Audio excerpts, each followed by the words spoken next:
Welcome back to the deep dive. It is Thursday, February 5th, 2026.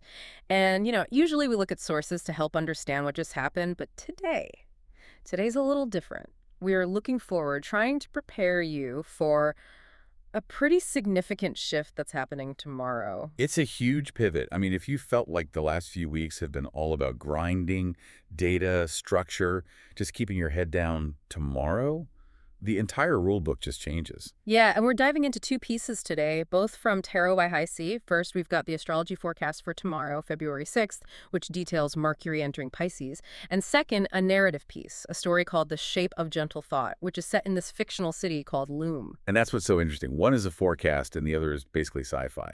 But they are describing the exact same thing. They're both about this tension between, let's call it linear precision. Spreadsheets. Exactly, Yeah. spreadsheets, and gentle intuition, which is where the data points just stop making sense. So the plan is to use this story of Lume as a kind of simulation for what's about to happen inside your own head. But let's start with the astrology. We're moving from Mercury in Aquarius to Mercury in Pisces. So in plain English, what does that actually mean for, our brains? It's like changing your entire operating system. I mean, think of Mercury as your processor. It's how we send emails, analyze facts, how we speak. In Aquarius and Capricorn, where we've been, it's digital, it's binary, yes or no, super efficient. When it moves into Pisces, which happens tomorrow, that whole processor gets submerged. Submerged. That makes it sound a bit like we're drowning. Well, think of it less as drowning and more like diffusion. Logic starts to loosen its grip. We stop processing information in these neat straight lines where A leads to B, and we start processing in like waves or patterns. It's much less about executive function and way more about pattern recognition, intuition. Okay, but I'm thinking about the professionals listening who have, Q1 targets and rigid deadlines. Pattern recognition sounds an awful lot like distraction. Is this just going to feel like brain fog? It absolutely can, but only if you fight it. The source actually says, and I'm quoting here, clarity arrives slowly now and not always in language. So if you're in a meeting tomorrow trying to force a hard yes or no decision, you are going to hit a wall. You won't get that sharp yes, sir. You'll get a let me sit with it. Which is possibly the most terrifying phrase in all of corporate history. It is so frustrating for anyone who is efficiency obsessed. But there is a huge caveat here. We need to get this out right up front because it totally changes how you should handle the next few weeks. Mercury isn't just moving into Pisces. It's getting ready to go retrograde later this month. Oh, great. So first we get the fog and then we get the glitches. Perfect. But it's actually helpful to know the timeline. The retrograde, it runs from February 26th to March 20th. So that means this period starting tomorrow, February 6th, is basically a drafting phase. A drafting phase. Yeah. So you're saying nothing we decide right now is actually final. Precisely. Any big ideas, contract talks, even relationship conversations that start in this soft period between now and the 26th, they're almost certainly going to come back for a rewrite in March. That actually takes a lot of the pressure off. If I know I'm in the drafting phase, I don't need to force a conclusion tomorrow. That is the strategic advantage. Use this time for brainstorming, for creative work, for empathy. Just don't use it for signing the final deed on the house if you can possibly avoid it.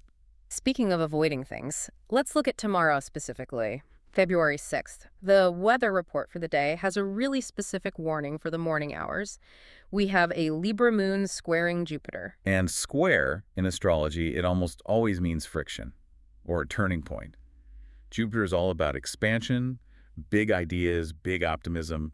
When the moon squares it, you get what I call scope creep energy. Scope creep. So we're going to wake up thinking we can redesign the entire company roadmap before lunch. You wake up thinking you can do everything.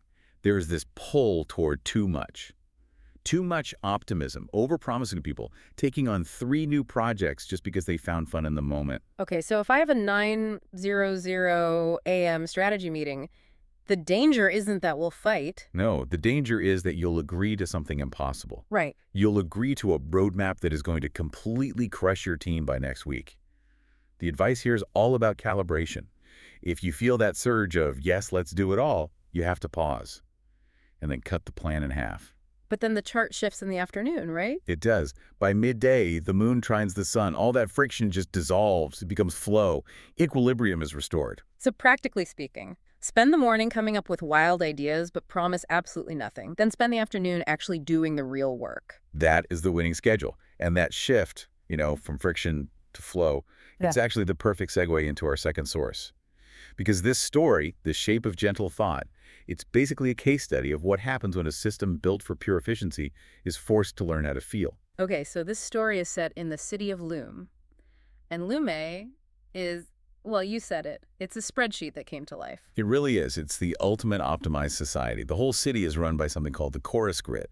And the grid's only purpose is to keep all communication efficient, measurable, and archived. It filters out ambiguity, so if you try to say something vague, the grid literally corrects you. Yeah, it treats metaphor like an error code. Yeah. In Loom, conversations move like equations. There's no maybe, no lingering. It's basically inbox zero, the city.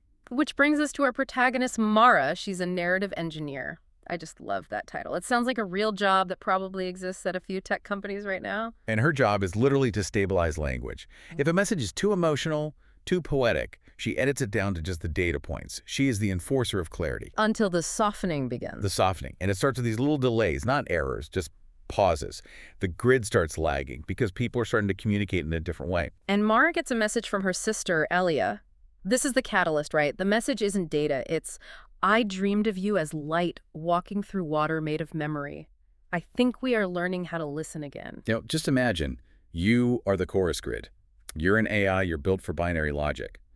Water made of memory is a complete paradox. It doesn't compute. So the grid offers Mara 3 interpretations to try and fix it. It's like it's trying to autocorrect poetry into a status update. But none of them fit. And here's the real pivot point, not just for the story, but for all of us tomorrow. Mara has a choice.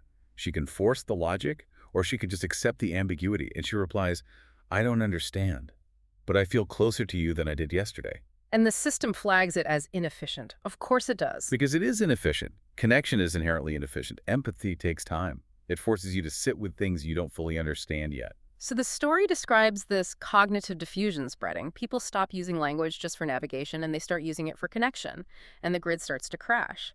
It crashes because it was built to transmit clean signals, but instead it started amplifying emotional frequency. It wasn't built for the weight of actual feelings. And there's that scene where the grid shuts down for recalibration, and the silence isn't empty. It's described as being like water before it reflects the sky, and people just hold hands. Not to exchange data, but just to be there. Connection feels like gravity. That's the line. When the logic systems fail, the gravity of human connection is what actually holds the world together. And eventually the grid comes back online, but it's changed. It rewrote its own code. Not to organize minds, but to listen to them. And that distinction, organizing versus listening, that is the absolute heart of the Mercury and Pisces transit. Okay, so let's connect Lume back to our reality. We're coming out of a chorus grid era. Mercury in Capricorn and Aquarius was all about organizing minds. And we are entering the softening.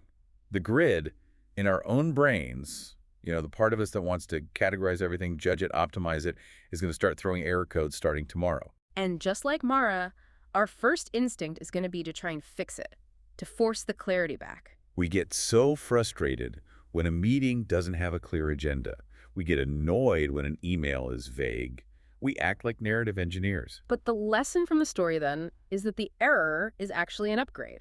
The error is the humanity coming back online. And the astrology source matches this perfectly. It advises the mind stops trying to control the narrative and starts trusting in inner wisdom. Okay, but let's play devil's advocate for a second. We don't live in a sci-fi utopia. We have bosses, we have deadlines. If I start trusting my inner wisdom instead of my Outlook calendar, I'm probably going to get fired. How do we navigate the softening without becoming incompetent? That is the million-dollar question, isn't it? The source notes that precision requires effort right now. It doesn't say precision is impossible. It just says it's high drag. It takes more battery power to be precise. Exactly. So you have to externalize the structure. Since your internal brain is in watercolor mode, do not rely on your memory. Do not rely on your mental checklist. The story says plans were written down instead of assumed. And the astrology source gives that exact same advice. Write it down. Confirm the plan. Treat your notes app like the external structure so your mind is free to be intuitive. So you're outsourcing the executive function so you can focus on the emotional intelligence. Yes. If you're having a conflict with a coworker, don't try to solve it with a spreadsheet of who did what. That won't work. Solve it with empathy. That's where your brain is naturally going anyway. Progress sticks when compassion ensures that everyone gets heard. That seems to be the main KPI for the next few weeks. It's a different kind of productivity. I mean, we usually measure productivity by output. How many widgets did we make? How many emails did we send? Mercury in Pisces asks, how much did we understand? So it's quality over quantity, but specifically emotional quality. And going back to the retrograde, this whole drafting phase, this is why you shouldn't force closure on things. If you're discussing a really complex issue, it is okay to end the meeting with, I feel like we understand each other better. Let's revisit the specific details next week. That feels like such a cop-out in a business setting, but you're saying it's actually the most strategic move right now. It is the most strategic move. If you force a final decision tomorrow morning, especially with that Moon-Jupiter square, you are just locking yourself into a plan that you will have to undo in March. You're just creating future work for yourself. So the lazy approach is actually the smart approach. Let's call it the patient approach. Okay, I can work with patient. The Lume story ends with the city becoming kinder, not clearer. And I think that's a real challenge for us. We value clarity above almost everything else. We want to know exactly where we stand. Uncertainty is just. It's uncomfortable. But uncertainty is where the magic happens. You can't have a breakthrough if you already know the answer. That reminds me of the grid trying to interpret water made of memory. If it had actually succeeded in translating that into data, it would have destroyed the meaning completely. Exactly. Some things are lost when you make them too clear. This transit is asking us to tolerate the blurriness for a bit, because the blurriness contains information that the spreadsheet always misses. So if I find myself just staring out the window tomorrow instead of answering emails, You're recalibrating? I'll just tell my boss I'm recalibrating my narrative grid. Yeah. See how that goes over. But truthfully, yes, allow yourself to drift. All right, let's recap for the listener who needs to walk out the door and deal with tomorrow. Friday, February 6th. Step 1. Watch out for that morning scope creep. If you wake up with a billion-dollar idea, write it down. But please do not pitch it yet. Wait for the afternoon. Step 2. Embrace the drafting phase. We are in the zone until mid-April with that retrograde right in the middle. Nothing needs to be set in stone right now. And step 3. When communication gets weird, and it will, don't try to force logic onto it. If someone is being vague or emotional, lean in, ask questions, listen to the tone, not just the data. And write everything down, because your brain is basically a sieve right now. Your brain is a poet right now. And poets are terrible at grocery lists. I want to leave you with one final thought, and it's about the city of Lume. At the end of the story, the grid changed its mission from organizing minds to listening to them. It stopped trying to fix the user. And we spend so much of our lives trying to fix our own thoughts, trying to organize them, discipline them, optimize them. We treat our own minds like they're underperforming employees. We do. We manage ourselves like we're managing a corporation. So here is the provocation for the week. What happens if you just stop being the manager? What happens if, just for these next few weeks, you stop trying to fix the way you think and you just start listening to it? You might find that the glitch is actually the message. Thanks for diving in with us. Good luck with the softening. See you on the other side.